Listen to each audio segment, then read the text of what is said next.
In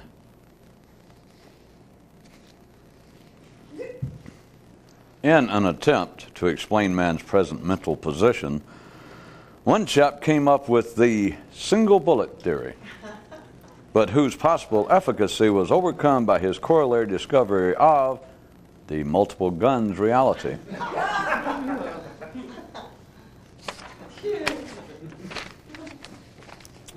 Another secret peek into the inner workings of civilization.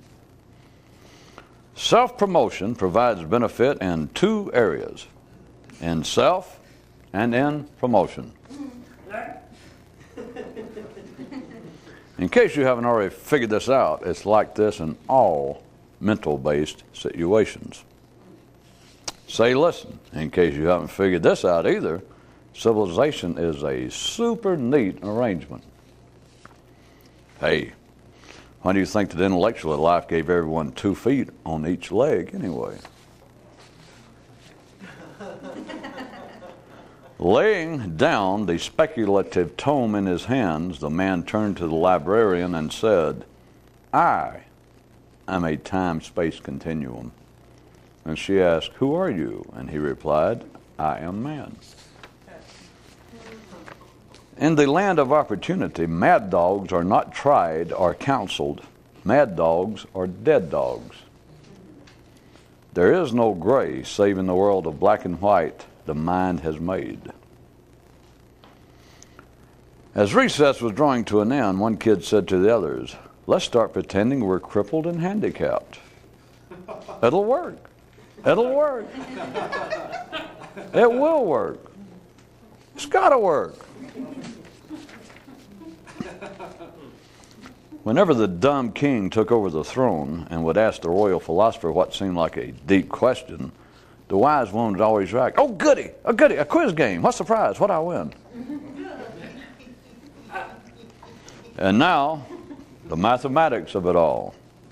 Far more people think they know what's going on than actually know.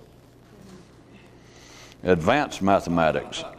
Even those who think they know what's going on know that they don't really. The extreme banker said to his son, don't worry about your investments going down the drain. You're going down the drain. And the boy asked what he could do about it. And his father said he wasn't sure.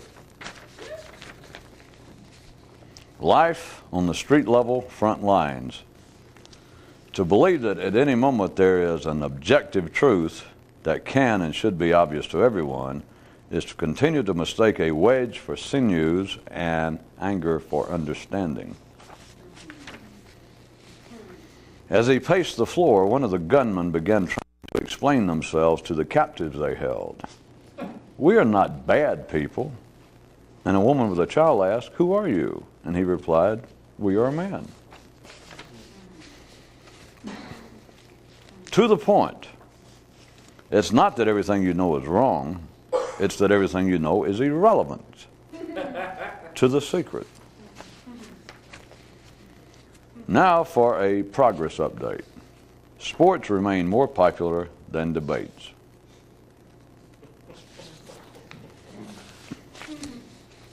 Only the simple of mind can be intellectually offended.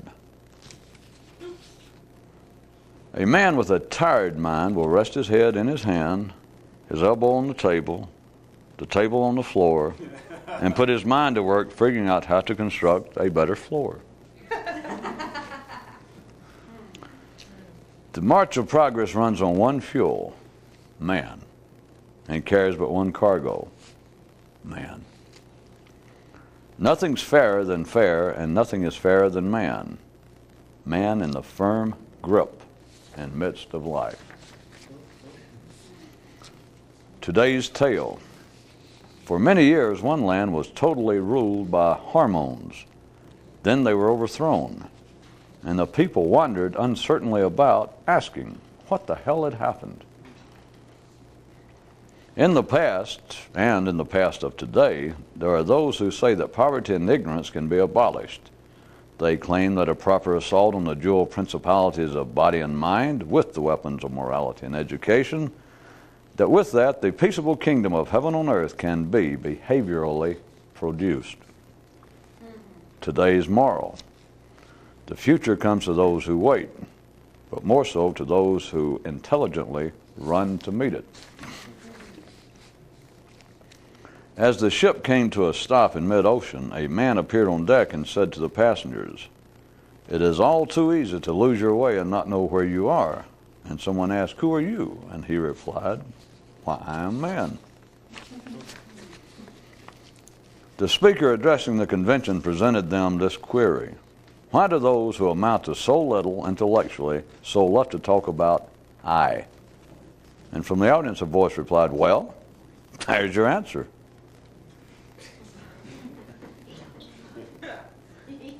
Later that afternoon, during the cocktail reception, some trouble arose just outside the main ballroom, apparently based on the following verbal interplay between two of the conventionaires. I'm quoting now. "Being simple of mind can certainly make one hostile." Hey, what the hell you mean by that? In-read behavior and personal anecdotes. If the most interesting things that have ever happened to you are things that have happened to you, then not much interesting has ever happened to you.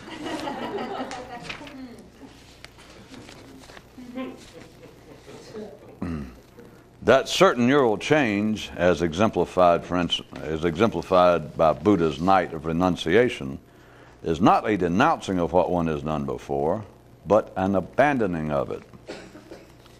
The religious attempt by various physical rituals to symbolize their public rebirth, while the mystical do so privately in their thinking. The car salesman was attempting to clarify the matter to the customer.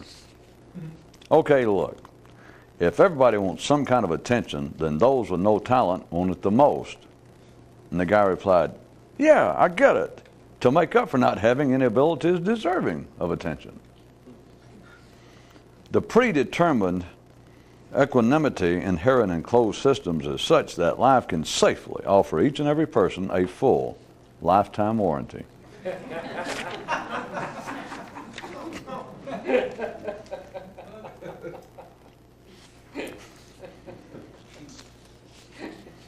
An investigation update. Some supporters and critics alike say that rumors have become too noisy. If you have to ask what this means, you wouldn't get it even if I told you. And now this item concerning human mentation. Upon opening his eyes and looking up from his supine position, he found himself surrounded by masked faces staring back down at him. And one of them says, "We're going to have to operate."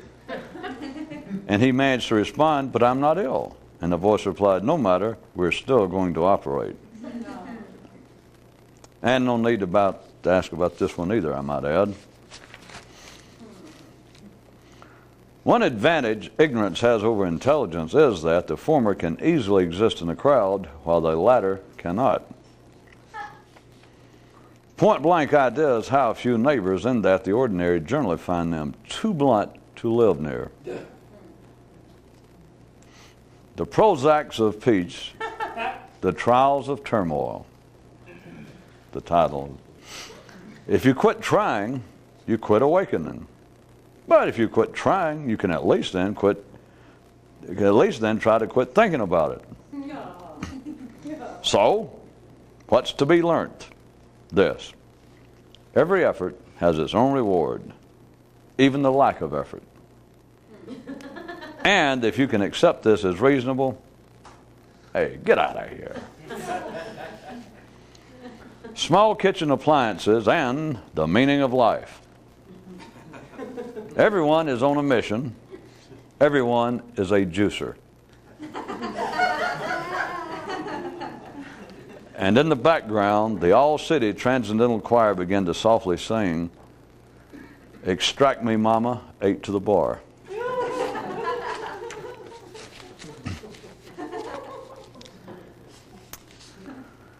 After his private conversation with some wandering monks, the king said to the court philosopher, You know, every time I talk to guys like those, I come away with the feeling that mystics are just fanatics, but without an agenda.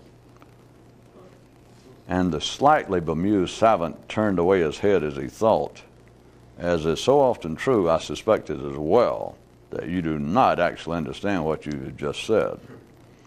For in your case, forget bliss. Ignorance is power, and the means of its continuing exercise. Hint, again, the king in those stories represents part of the... Oh, don't thank me. Oh, we won't. The man by the produce truck said that he had personally started taking the idea of psychological treatment seriously as soon as its practitioners realize that it has the same problems and dynamics as trying to fix a leaky roof.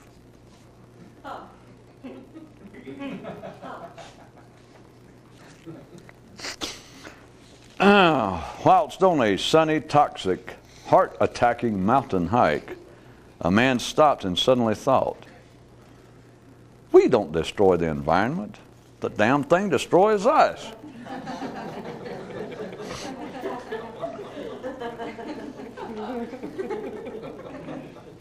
As they waited for the drill to cool down a bit, the woman asked the dentist, is being able to think anything like being more conscious? And he replied, well, yes, as a matter of fact, it can be if you'll only think of things you've never thought about before and only think about them once.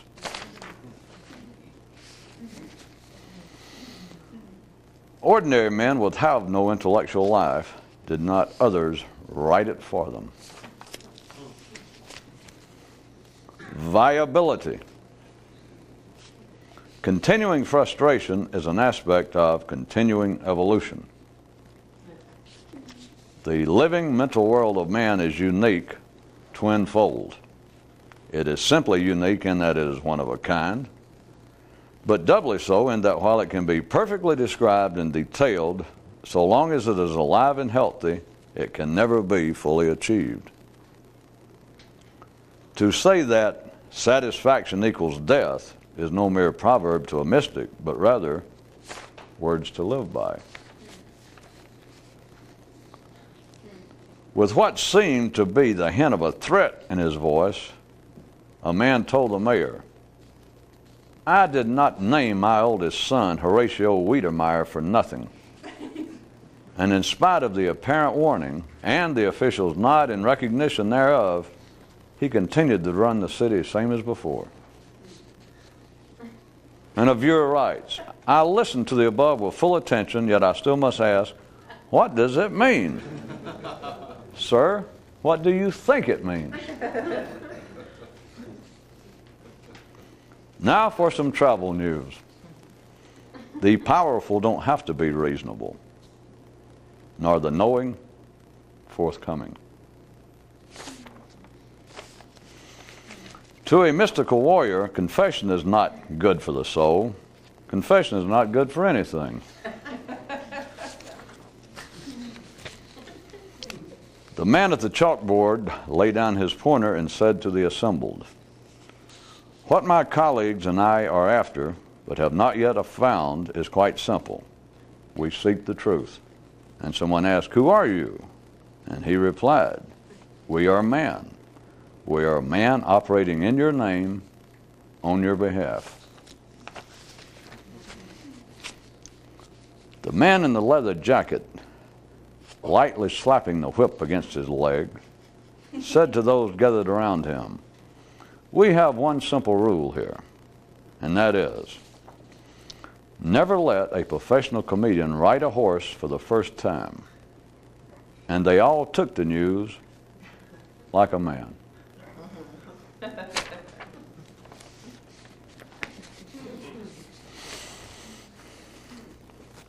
Out of all of the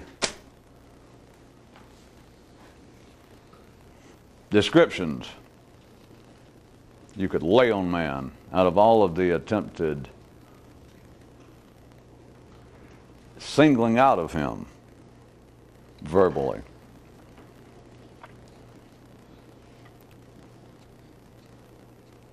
Let me give you a new one.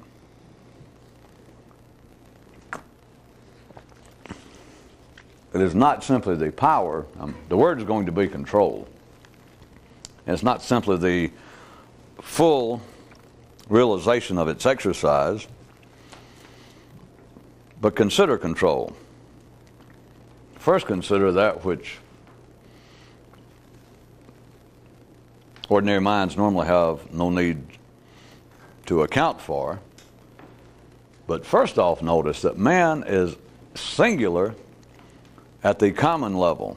He is singular at the bio-survival level. He is singular still at the level in which he is non-singular, physically speaking, with all the other creatures on this planet. Would you care to explain that? Oh, all right.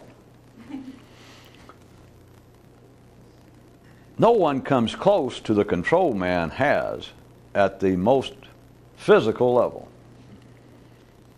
This begins to almost split up small hair-like molecules. But consider, if we can for a second, if you try and just theoretically picture man for the sake of this intro, of being able to, we could cut him into mind and body, if that were possible. Just from here down, in the same way that he has the same sort of demands, the same sort of limitations as every other sentient creature does on this planet, he is still, it's almost an insult to say he's unique at that level, because no one even comes close. Notice even the creatures, in that sense, which is the only operative, practical one of sentient, is actually move about in the environment, apparently react to the environment. The highest level of primates, as opposed to a rock, as opposed to a tree. I mean, the most intelligent of the trees are more or less stuck where they are. But the creatures who move about, creatures of elephants, of chimpanzees, the water dries up at a certain water hole, they move on. They seem to even already have it built in. Well, let's try to give them a little credit. The water hole gives out, and they do not stand there necessarily and thirst to death. They will move on. But that is not even close to what man has accomplished at the crudest level.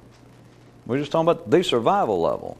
That is the control that man has exercised. We take it so much for granted, but no one even comes close. It's not even comparable. As I said, it's almost insulting to point out that it's singular.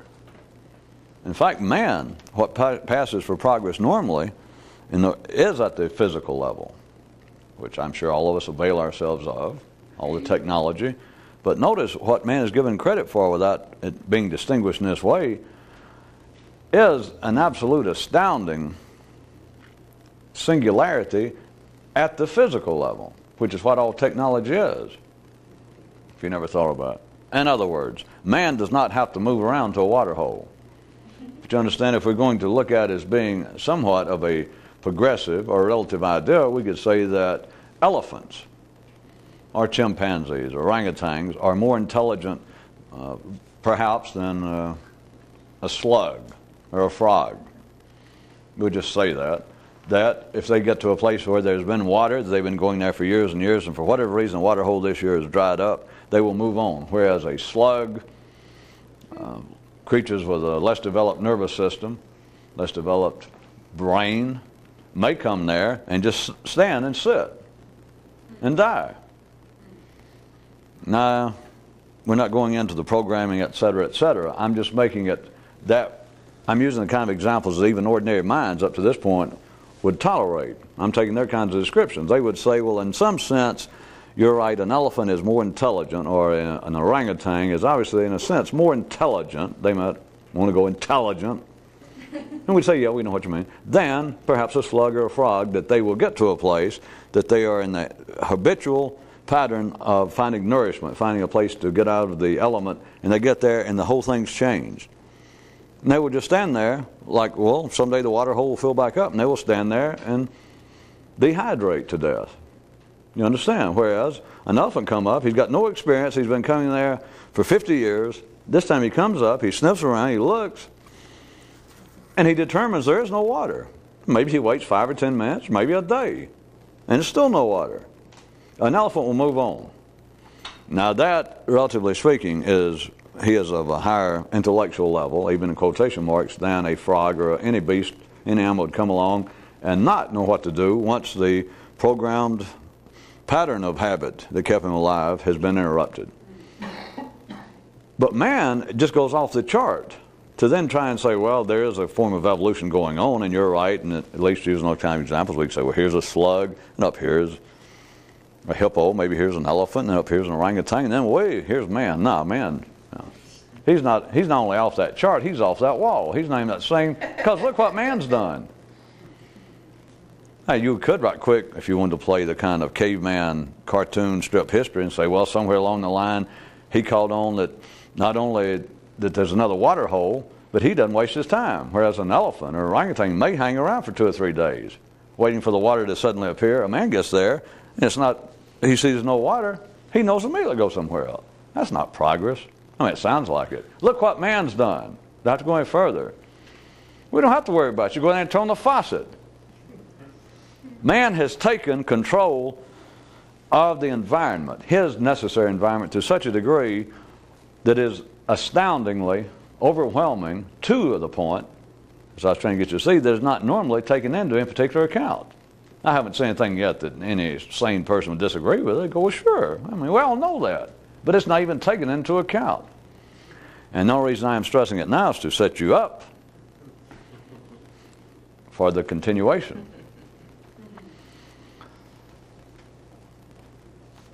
We're going to have to jump back and forth because I want you to see in part what holds people ordinarily back through them being distracted, holding them back under a serious cloud of quotation marks.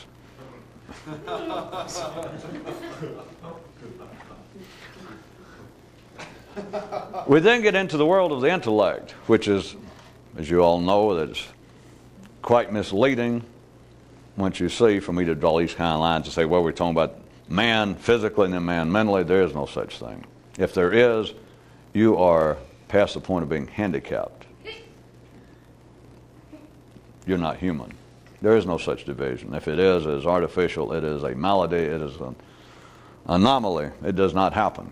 But keep that in mind. Intellectually, what is man up to?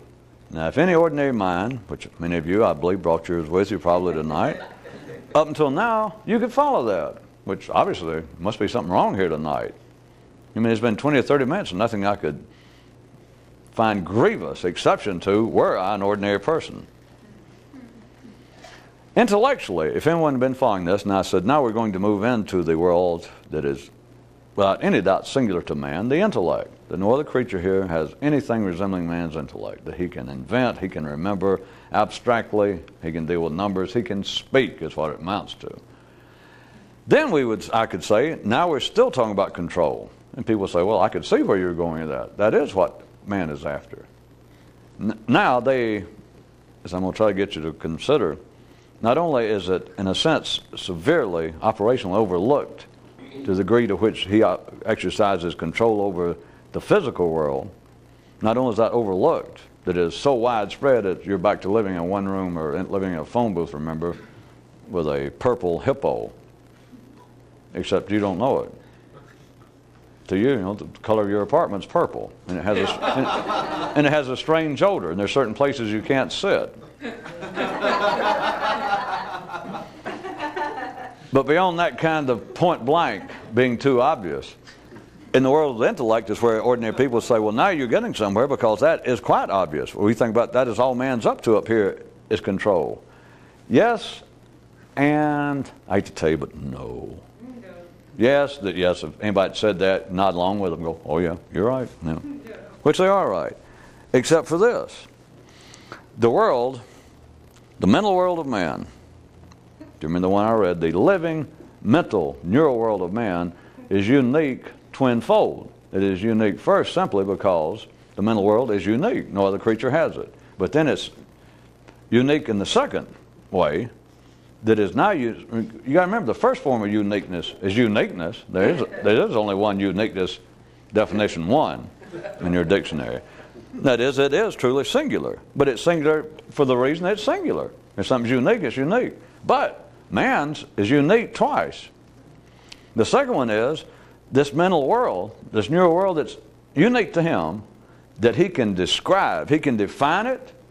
That's what all religion's about. It's what all philosophy is about. It is what all technology is about. It's what all speech that goes beyond the level of passive salt.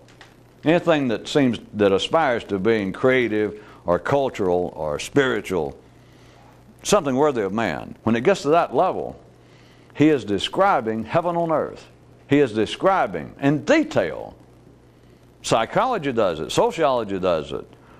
Politics does it. All civilized people, other than I say just the common everyday mundane chit-chat, anything aspiring to serious conversation is a detailing. It's a description of how life should be. And here's where it's unique. Man's mind can describe that thing down to the last drop. Now I say, man, you can. All you got to do is ask somebody, what if there was some sort of heaven, or there was forces and we could just create a living utopia? What would it be? Any sane person can immediately tell you.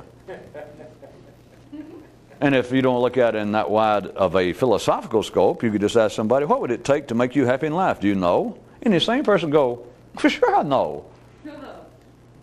You say, well, just tell me, just for fun. You know, what would be the ideal life for you? They can describe it. The second uniqueness of man's mental world is that although it can be described in minute detail, I mean to the point that you can ask somebody, now you sure you've described what heaven would be or the ideal life? And they go, oh yeah. Have you left out anything? I got time. And they think of everything they could possibly want, the way they want their life arranged, their kind of relationship, everything. You go, now that's it. And they go, oh yeah. You know, as long as we're playing it, yeah, that's everything. So they have described the ideal. They have described intellectually total fulfillment. It is unique now to the twin level in that it can never be achieved. Think about it. Now we've got to start jumping back and forth right quick. At the physical level, man is exercising control. But also remember, any creature, even below man, relatively speaking on that kind of evolutionary scale, any frog that is alive is exercising some control. Follow me on this. They're exercising some control. Forget the relative intelligence right now for 1 second. But they are exercising some control. That is, they're alive. And forget the intellectual debate on, well, how did they stay alive? If they're alive, they're exercising some control. If they're not alive, you remember my mountain climber that was engaged in that sunny day, toxic, heart-attacking, invigorating mountain climb, and he suddenly realized, we don't destroy the environment. The damn thing destroys us. Just to put things in perspective in case you ever took a hike such as that.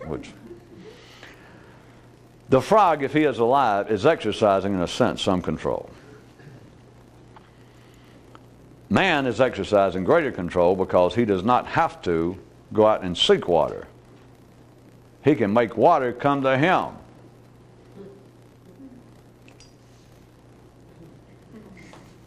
At that level, control equates with satisfaction, because control equates with survival. If the frog could talk for a second and you said, I see you're alive, and the frog said, yeah. And you said, I guess you got some control over life. And if the frog, you're just going to have to follow this in your own head, and the frog could go, yeah. And you could say, well, you don't meet many frogs that even have your vocabulary. And you go, oh, okay. You can say, well, what does control mean? Now think about what, if you were at that kind of level with just a minimal ability to speak, you've gone up as high as the biophysical survival level of a creature could go, and now you're just at the point you can barely verbalize something about it. What would control be to you? What would satisfaction be? There's no you wouldn't, if you're following this, you got right to the level of where the intellect starts, you don't sit around and think, let's see, what would be satisfaction? Or you can ask somebody, what is your goal in life? If you could just ask the body, what are your goals in life? You know what's funny? And your body think, goals, plural? It has but one goal, survival. So any control is satisfaction. Any control is, you eat, you're satisfied. That is control. You're tired, you sleep. You're cold, you get in a place where it's warm. Or you find another wolf or hippo and you get up against it and get some of its heat. That is control. And in that sense, it is satisfaction. If there's anything less than satisfaction, it is less than the total effort at that time of survival. You understand? Or to make it absolute. If you're not totally satisfied, if you do not eat enough to get totally satisfied, you're on the way to starvation. That when you eat enough that you're satisfied for that moment, that is success. That is control. That is satisfaction. There's an end to it right then. In other words, if we were just talking to the body and you just gotten through with a meal, and we could talk to your stomach and say to your mind and said, how's life going? And your stomach would go,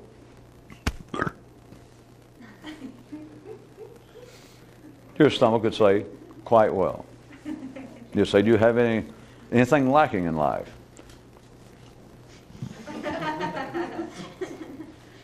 I know it's almost silly every time we go through it. That is it. Again, if your stomach is sane, it's got right to the point that it is satiated for the moment. It's heaven. It's utopia. There's nothing to talk about. You can't say, what more do you want? Anything more than that is past satisfaction. Anything more than that begins to distract from it. The mind, the mental world of man, at the double level, at the second level of singularity, is that it can describe. If the stomach could talk, and we came up to a stomach that was hungry right then, between meals, and you said, I'm a genie, I'm doing a survey, could you describe what would be satisfaction in life? What would be, he goes, eat. That's it. I mean, it's simple to put. You know, do you have anything else to add? I mean, what's to add? It's like, you know, if you were tired and you asked the body, what would you like to do? Sleep. Well, could you be a bit more forthcoming? Could you elaborate? How are you going to elaborate? You either do it or you don't. The mind can describe in detail. See, the stomach would just say, are you satisfied? And it might go, what would it take to make you satisfied? Food. There's nothing else to say.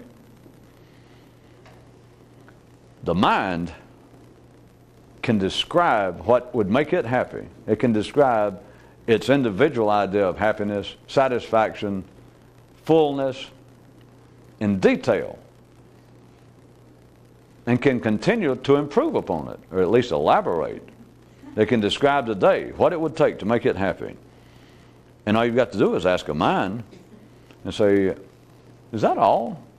In the mind, just think about it. You know, it's the mind go, well, all right. And it will go on and on. It might get finally tired or run out of things right now. And you say, well, all right, this offer is going to be open for another week. So I'll check with you tomorrow. And you go, good. Because sure as hell, if you don't go in and suffer some serious brain damage, tomorrow it will continue to expand, which is one that was thrown in that said the phrase satisfaction equals death is not some mere hollow or even profound sounding proverb to a mystic. It's words to live by. But to the ordinary mind, it would be if it understood it. Or the other one, if you didn't like that one, it was entitled viability. For those of you that don't like that word anymore, progress. But viability. How about viability and the question of progress? Or progress and the question of viability. And this extensive survey went as follows. It's one sentence. It said that continuing frustration is an aspect of continuing evolution. The stomach does not evolve, that is, man's body does not evolve, because it is not continually frustrated. You want me to redo the extensive essay? Continuing evolution requires continuing frustration. Now you understand, we're talking about man, and we're talking about... But mentally, continuing frustration would equal destruction. Forget evolution, forget progress, it equals death. You can't be continually frustrated from the survival level down. You can skip a meal here or there. You can go 2 days without sleep. You can go 2 or 3 days without water. But after that, au revoir. It cannot tolerate continual frustration. That should be simple enough. But for the mind to progress at the collective level, at the general evolutionary level, it cannot be anything but frustrated. That is not necessarily the word that's used. It can be, people can say from what would appear to be a more positive view, they can say, well, what helps support, what helps fuel the evolution of man is intellectual inquiry, curiosity. They can say that, but you understand it's the same thing. It's curiosity like, I wonder if I could make water, we could put it up. I wonder if gravity works on, yeah. All right, if we took water artificial and we put it up high here above our caves and run some little bamboo poles down here and put stoppers, you know, the water runs downhill like that in the creeks. What if we just put it up here in a hollowed out hippo skull or something, or hippo stomach, and then we could pull out this plug in our caves and water would come in, we wouldn't have to go outside. That's intellectual curiosity, but it's also dissatisfaction. The caveman's wife says, go get us some water, I'm hot. You know, Jesus. And he figures out how to bring it inside. You can call it intellectual curiosity. I know that's what it would, the praises to that are sung more often than the praises to dissatisfaction. But it is all the same thing. If the intellect could ever be satisfied collectively or individually, and there, again, the history of man through fables, myths, religious allegory are full of these stories. Not that the people who even told them recognized it, but are full of stories of someone who almost got their wish, or did get their wish. And what did it do? Oh boy.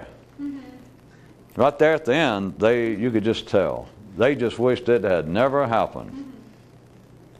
You remember? King Midas. One thing he wanted, to make life satisfied. You know, the clean version is he finally patted his favorite daughter on the head. The Alabama version is he went to take a leak. And everything he touched turned to gold. And oh my God. The mind, the intellectual world of man can never be fully achieved. Now it gets within a parade, within this closed system, there are areas that do reach a kind of internal subplotting termination, or achievement, if you want to look at it this way, completion, and they do terminate. In case any of you, I've been through this before, in case you want another way to look at it, there are things there, and I don't mean just dinosaurs, I use them for the children's minds, since it seems to be something obvious. But look at all the ideas in life, the political theories, the beliefs, and they come and they go, and they'll pop back up under other guises, but there will apparently be something of a strictly intellectual nature, like, well, communism right now. In our lifetime, if you were dense enough that you thought communism was actually, or anything's actually some sort of intellectual floating cloud of knowing or potential. But anyway, now it is, let's just use ordinary terminology. Here it is, we've seen in the last 4 or 5 years, this worldwide, world-reaching political theory of communism has now been discredited. Now it just fell apart in just a matter of months, it seemed like. And now it just, everywhere it's just a laughing stock. People pushing over the statues of its founders and spitting on it. Whereas 2 weeks before they were laying wreaths at its feet. Let's assume, I'm just using that so that you know what I'm talking about. Let's assume that communism, that name, that's the end of it. Well, right now it is the end of it. It ran its course, whatever the hell it was. It was a dinosaur. And I'm not making a political judgment. They're religions. Zoroastrianism. I mean, as much as we all love to say it. Now, I mean, as neat as the guy must have been to wear a mask and carry a whip. Is that the same? Well, at any rate. I mean, now we're down to like just a few thousand people on the planet. And at one time, and even historically, the point being, it was of such an impact, according to history, and I'm just going along with everybody else, that it is worthy of complete chapters. Anytime you see a book on the history of religion on this planet, But the point is, it is no longer of any particular value. It is not put to use. It was just one of those things. And intellectually, if something does reach apparent fulfillment, and at the time it may necessarily look like that. It may look like a failure. See, it's what gets sort of, well, if you can think it doesn't get sticky, but it gets sticky to talk about. But you understand communism. Let's say right now it's a thing of the past. It's been discredited. That's what they're saying now politically. But right then it wasn't. When I say that things do not, if there's alive intellectually in man, that is a continual form of frustration in that they can never be fully achieved. And now I point out to you that sometimes within the system, things apparently at a sub-level, or certain little aspects, individual local areas seem to reach a form of completion. That is, they run their course and they're gone. But at the end, it's not like, it's achievement. It looks like right then, well, geez, the whole thing fell apart. It looked like total failure. The failure of communism. But there's no way to look at it. A better way for someone who's trying to change your own level of understanding, it was not in a sense a failure. It was a success. That in a minor sense, it reached this term. It aborted, or it had a kid. The kid came out with a blank on its face. The pregnancy's over. The time's over. The wild duck's been shot. That particular line is finished for the time being. So it's gone. Once it's gone, the point is, it doesn't matter to say whether it failed or it succeeded. It's gone. Now, the intellectual life of man, the reason I labeled that one, or titled that one page, viability, the collective life of man himself being alive intellectually, the intellect never gets satisfied. Now, that is just put it that simply, could not be labeled any astounding revelation to humanity, because ordinary people go, you're right.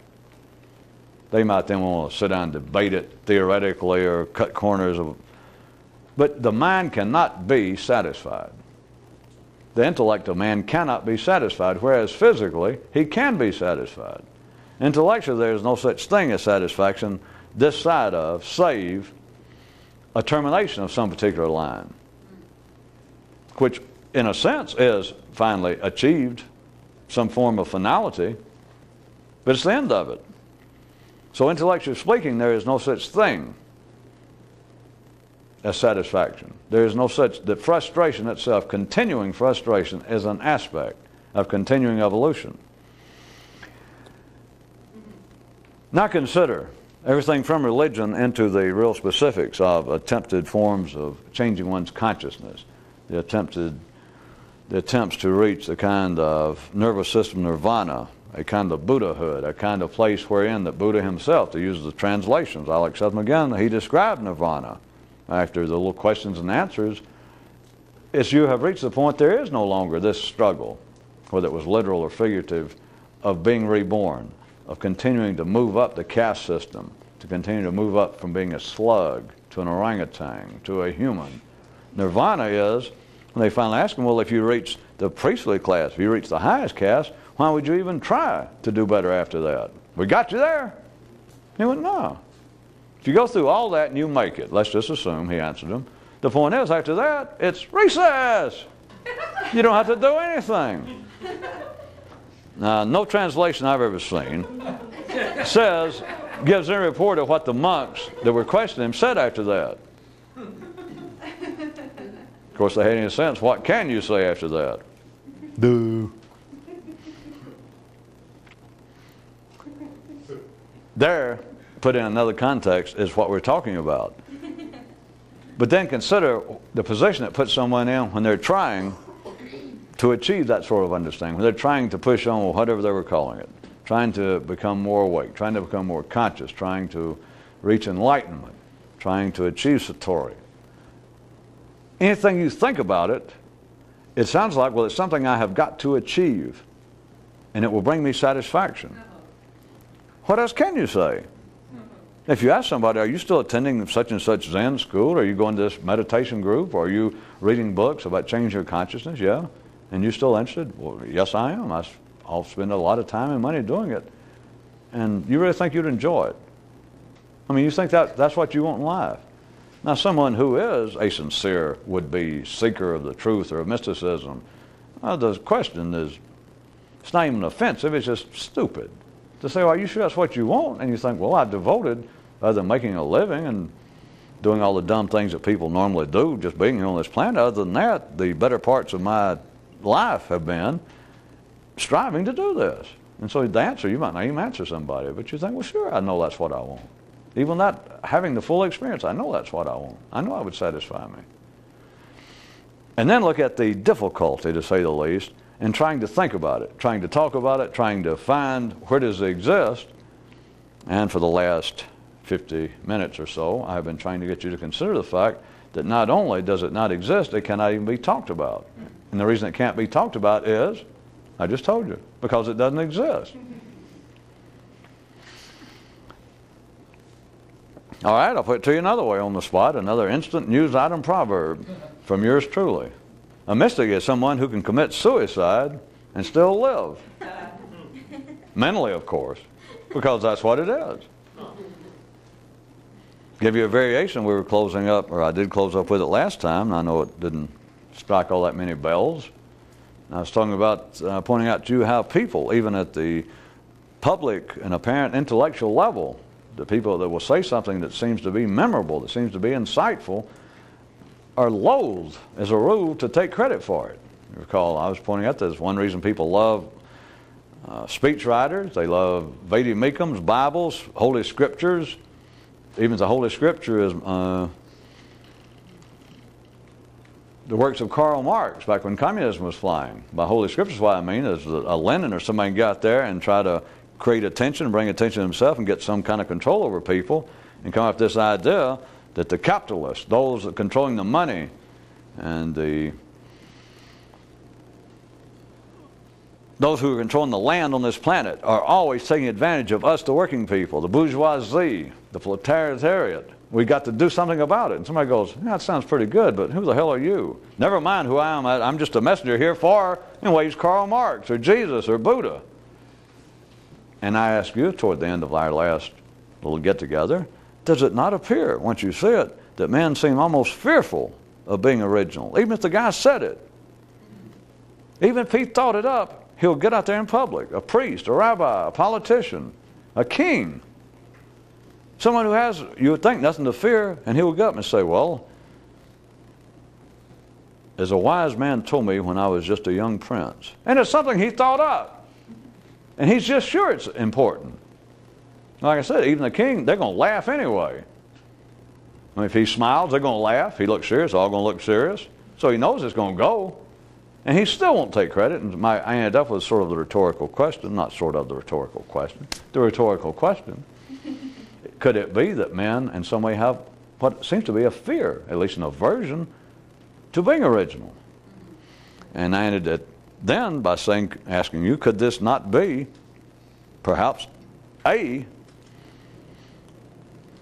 damn near supreme definition of the more awakened, of a mystic, of being more conscious, is you've got no fear of being original. That almost sounds cheap, and that's where we ran a tape, because it sounded like, well, it's somebody that would just, I didn't say flaunt it, I didn't even say even point it out, but I said had no fear. Because a mystic's not going to be living his life, his intellectual life in public anyway. If he does, he ain't no mystic. That's why he's dressed funny. So I had no sense not to wear that funny shirt this time.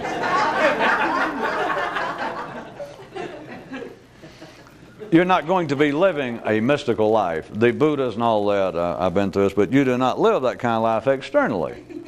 That's history. That's it becoming crude and being turned into fodder for ordinary people. If there was a guy named Buddha, if there was somebody behind that, or a Moses or a Jesus, what they did in private. What they did mainly in their head, and what little came out may have been to a few people. But then the stories about them going out in public and raising the sick and speaking to all these people and telling them that did not happen. Not to people like that. Those who followed him either made it up or they may have done it, but he didn't do it, because you don't live that life in public. You can't, but you do not. Then the question, back to where we were, I was going to present to you tonight a variation of that. Could that be, back to where I was, that a definition could be someone of a real definition of a mystic, someone who is not afraid of originality. But now remember, we're not talking about going out here in public and painting pictures or writing music or saying, a man once told the mayor, with a hint of warning in his voice, I did not name my eldest son Horatio Wiedemeyer for nothing. And then pull your cloak around you and put on your turban and wander off. And you follow what I'm getting at? That, if you say, well, that's originality. No. If you're going to do that, you do it in your head. And you only do it once. And only you know what it means. You do not do it out there. And so the fear of originality is not fear of being laughed at, because you don't let anybody else know it. You don't tell anybody that kind of story. I just do it for other reasons. So you do it in here. When I say that, when I was asking, is perhaps a potentially supreme definition of mystic is someone who does not have an aversion to originality. You understand what I'm inferring, don't you? It's kind of a backhanded hint. Not only do you not have an aversion to originality, that's the only thing you can tolerate. The rest of it is, as us mystics say, unadulterated hippo shit. It's entertainment, it's noise, it's a song in the night. It's someone whistling, extract me mama 8 to the bar. For those, I'll try it again. Maybe you folks better ask your mother or grandmother. But now tonight, can you see that control, when I said suicide, I was going to give you another 2 nights in a row, another potentially ultimate definition of a mystic, someone who can commit suicide and yet live. But now the committing of suicide is, you do not deal in anything but original thought. You do not deal in anything except thoughts that no one ever told you. Another Adam tonight said that ordinary men would not have an intellectual life. Did not others write it for them? And you can say, we've been through this, but it doesn't matter whether you're pro or con. And you do know that it passes for, it always has, but it still passes. For being an intellectual, if you got to distinguish yourself in some way, you distinguish yourself how? By distinguishing yourself against some other person, some other form. I'm an intellectual, I think for myself. I never noticed that about you. Well, all right, let me point this out. All right, the profession I'm in, I am surrounded. If you don't know this, it's pretty common knowledge. I am surrounded. The whole profession is, I bet 9% easy, people of a conservative, reactionary political view. And I have to make a living. That's what I trained for. And anyway, I now see things in a different way.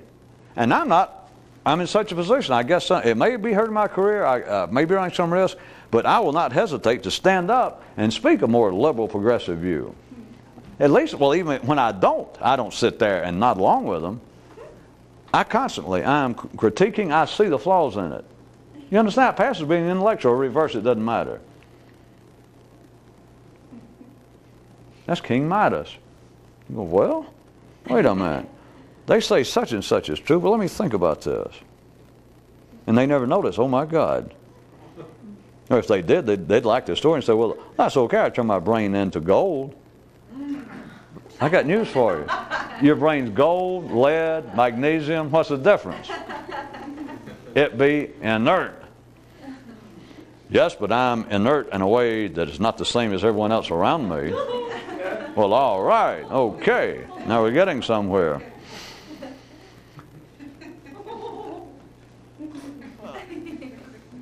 You first say I was going to give you a real quick, where I tape again, give you a quick little step. Vis-a-vis my comment that another potential edge of the cliff definition of a real thinker or someone more conscious or a mystic would be someone who can commit suicide and yet stay alive. Because every other form, if an ordinary person can get satisfied, it is a form of suicide. That is not strange whatsoever. The common version of that, a known version, everybody recognizes, somebody can get so rich, it's an old story, that they almost die of ennui. Get so rich, they can have so much sex, so much food, and they just live the most desperate, the most dissolute life possible, get everything in the world they want, and then finally one day they sit down and go, yeah, because there's nothing. And you can make it sound philosophical. Not them, but somebody who's not that rich and envy them. They make it sound like, well, if man does not have the continuing need to reach for the stars, to achieve a new goal, he will die. That kind of thing. People, well, let me write that down. It's only certain people bother to write it down. But the point is, it is known. And all of you have had little pieces of it. It's like a little bitty death. But the real one, it has been pointed out again in fable and historically. It happens. That people just apparently just almost give up if you've got nothing to work for. And you don't even have to be rich necessarily. You can find it in people that seems to then be potentially a nervous system problem or neuroses of some kind, but you can find people living in near poverty, living in a trailer park. They just, couch potatoes. Somebody just sits there and they don't have any interest in life and they just let themselves go. And you think, it might be somebody you know or a relative, and you think, well, that damn person, they're almost dead. 25, 30 years old, and they may physically live, but you understand, and they just act like. You can say, why don't you clean yourself up and lose some weight, get out and get some exercise. You say, well, don't you want anything? Wouldn't you like to go out and date or something? Wouldn't you like to live longer? This sitting here with no exercise and all this weight, you're going to die early. So you understand, it is almost death. I know they wouldn't want to call that satisfaction, ordinary people, but you understand they are not striving, that in a sense they are satisfied where they are.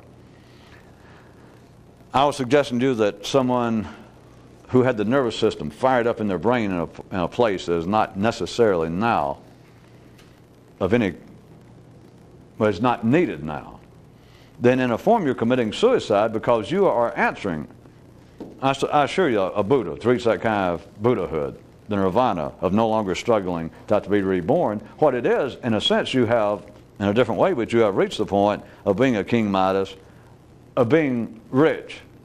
You have used up the past. That is Buddha's night of renunciation. You don't turn around and denounce what it was. You leave it. And so the point is, you're satisfied now with the past.